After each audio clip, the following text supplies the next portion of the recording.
한국보다 열흘가량 일찍 코로나 백신을 접종하기 시작한 일본이 지금 백신이 있어도 한국의 도움 없이는 제대로 투약하지도 못하면서 발을 동동 구르고 있었습니다.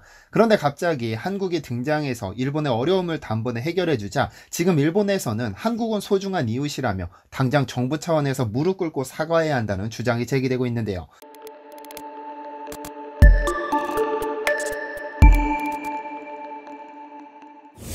안녕하세요, 디스멘터리입니다. 현재 일본은 천문학적인 금액을 투입해 준비 중인 도쿄올림픽이 정상 개최되지 못할 수도 있다는 소문이 파다하게 퍼지고 있습니다. 코로나가 좀처럼 종식될 기미가 보이지 않자 일본 내에서도 올림픽 개최를 중단하라는 요구가 커지고 있는 상황이죠.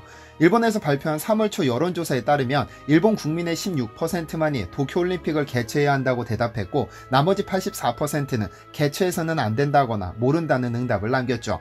국제올림픽위원회 IOC는 이미 2020년에 열리기로 했던 올림픽을 한 차례 연기했으므로 추가 연기는 불가능하다고 말해 취소 아니면 강행 두 가지 선택지만이 남은 상황입니다.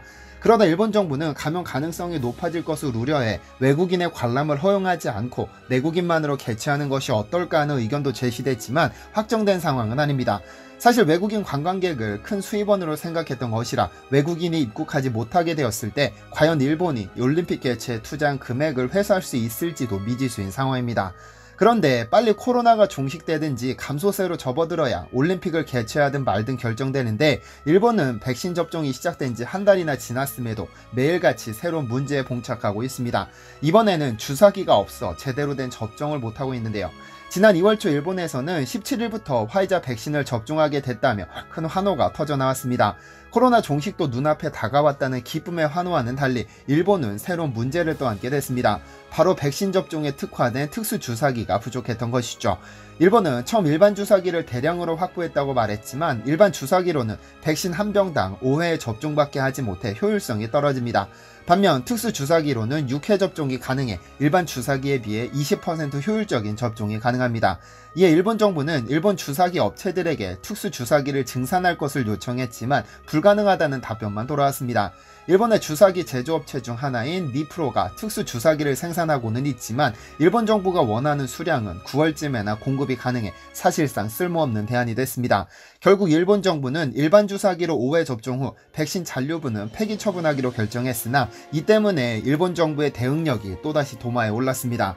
그러나 어이없는 뉴스까지 전해졌는데요. 일반 주사기를 대체하기 위해 당뇨병 환자용 인슐린 주사기를 사용하는 것이었습니다. 8일 아사히 신문에 따르면 일본의 한 병원장은 인슐린용 주사기를 사용하면 접종 횟수를 7회로 늘릴 수 있다고 자랑스럽게 인터뷰했습니다만, 이 같은 주장은 또 문매를 맞았습니다.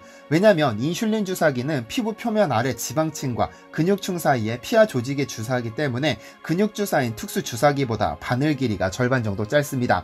근육에 주사해야 피를 타고 빠르게 전신으로 백신의 효과가 전달되지만 피하 조직에 주사하면 백신의 이동 속도에 한계가 발생하는 것이죠.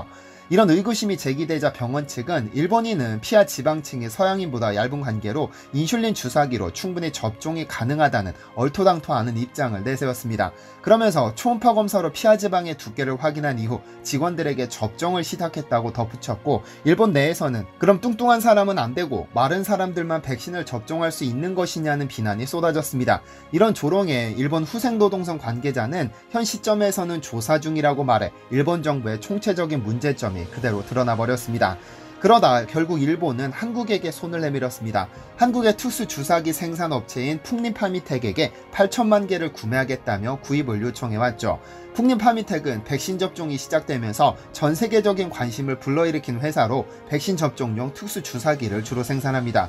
현재 풍림파미텍은 전 세계 20여 개국으로부터 2억 6천만 개 이상의 주사기 구입을 요청받아 현재 월간 1천만 개 생산량을 3월부터 2천만 개로 늘려 생산에 박차를 가하고 있습니다.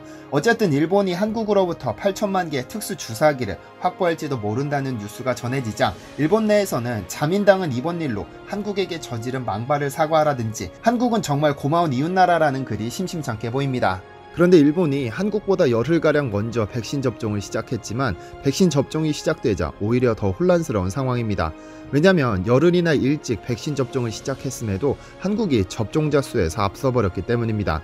한때 일본은 일본 전체 인구의 3배나 많은 3억 3천만 명이 접종할 수 있는 화이자 백신을 선구매했다며 기뻐했습니다. 그런데 한국보다 열흘 먼저 접종을 시작한 일본이 접종자 수에서 한국에 뒤지기 시작한 건 불과 일주일도 되지 않은 5일째입니다. 2월 17일부터 접종을 시작한 일본은 3월 1일까지 총 31,785명을 접종했습니다. 하루 평균 2,600명 꼴이죠.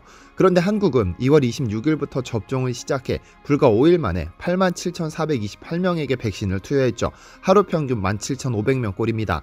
한국 정부는 올 9월까지 전 국민의 70%를 대상으로 1차 접종을 끝내 11월에는 집단 면역을 형성할 계획을 세워두었고, 이는 착실히 백신을 접종하면 도달 가능한 목표입니다만, 일본은 하루 평균 2,600명에게 투약한다면 일본 전체 인구에 투약하기 위해 대략 5만 일, 즉 137년이 걸립니다. 로이터 통신은 이런 속도라면 일본 전체 인구 1억 2,600만 명에게 주사하려면 126년이나 걸린다고도 보도했습니다. 백신 기다리다가 2세대가 지나버리는 것이죠. 여기에는 다양한 이유가 있겠지만 우선은 특수주사기가 부족한 것도 크게 한몫합니다. 백신 접종자 수 격차가 빠르게 벌어지기 시작하자 일본의 와우코리아라는 한류 전문 매체는 한국의 문재인 대통령이 K주사기를 일본에 보내야 한다는 뜬금없는 주장을 내세우기도 했죠. 또한 일본이 자랑했던 화이자 백신 선주문이 밝혀진 바와 상당히 다르다는 보도가 나왔습니다. 교도통신에 따르면 화이자는 일본 정부를 꽤 민망하리만치 망신을 줬다고 보도했습니다. 정부 담당자가 화이자 백신 담당자와의 교섭에서 어려움을 겪자 고노다로 행정개혁 담당상이 나섰으나 화이자 측에서 스가 요시히데 총리를 교섭 자리로 데려나오라고 요구한 것이죠. 즉 일본이 화이자 백신 물량 확보에 어려움을 겪자 화이자가 강요는 됐고 총리와 직접 교섭하겠다고 한 겁니다. 보통 한 나라의 지도자는 그의 격에 걸맞는 총리 또는 대통령과 교섭하는 것이 일반적이지만 화이자는 겁도 없이 급하면 총리 데려오라는 말은 일본의 입장에서는 상당히 자존심 상하는 일일 수밖에 없습니다. 어쨌든 어찌어찌 계약은 체결했지만 계약 내용은 충격이었습니다. 당초 일본 정부는 백신 1억 4,400만 회분을 확보했다고 자랑스럽게 발표했지만 웬일인지 도입이 늦어지자 일본 내에서는 당장 계약서를 공개하라는 비판이 제기됐죠. 일본 후생노동성은 비밀 계약이기 때문에 공개할 수 없다고 버텼지만 비난이 거세지자 결국 계약서가 공개됐습니다. 그런데 계약서의 그 어디에서도 백신의 공급 시기, 공급 수량을 확인할 수 없었는데요. 이런 계약대로라면 화이자가 가진 핑계로 백신을 늦게 공급해도 일본의 입장에서는 대항할 수 없는 것이죠. 게다가 지난 1월 말 유럽연합은 회원국의 접종이 우선이라며 반출하려면 건당 승인을 받도록 결정해 일본으로 향하는 백신 물량에 제한이 생길 수밖에 없었습니다. 그런데 일본의 느린 행정 처리도 큰 문제로 떠올랐습니다. 일본은 백신을 승인할 때는 자국민을 대상으로 한 믿을 만한 임상 결과가 있어야 백신을 사용하도록 승인하고 있는데 현재 물량 부족 사태를 겪는 화이자만 승인됐을 뿐 아스트라제네카와 모더나는 승인받지 못했습니다. 아직까지 임상 실험을 진행 중이기 때문이죠. 그에 반해 한국은 불과 40일 만에 화이자 및 아스트라제네카 긴급 사용 승인을 완료해 백신이 공급되자마자 빠른 공급이 가능했습니다. 세계 3위권의 경제력을 가진 일본이지만 일본의 행정 처리는 도저히 이해가 되지 않는 수준입니다. 수작업으로 모든 것이 이루어지고 있으니까요. 일본은 코로나 환자 현황을 감독하는 컨트롤 타워형이 아닌 민간업체가 일일이 수작업으로 사망자와 확진자를 계산해 오고 있습니다.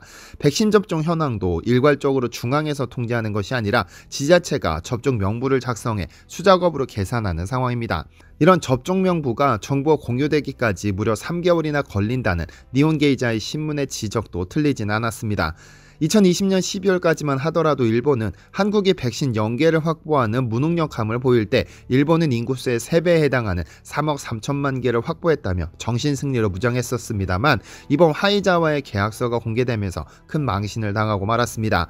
여기에 백신용 특수주사기도 한국에 기대야 하고 아날로그식 행정처리는 또다시 도마에 올랐죠. 과연 한국과 일본 중 어떤 국가가 먼저 집단 면역을 형성하게 될까요? 시청해주셔서 감사합니다.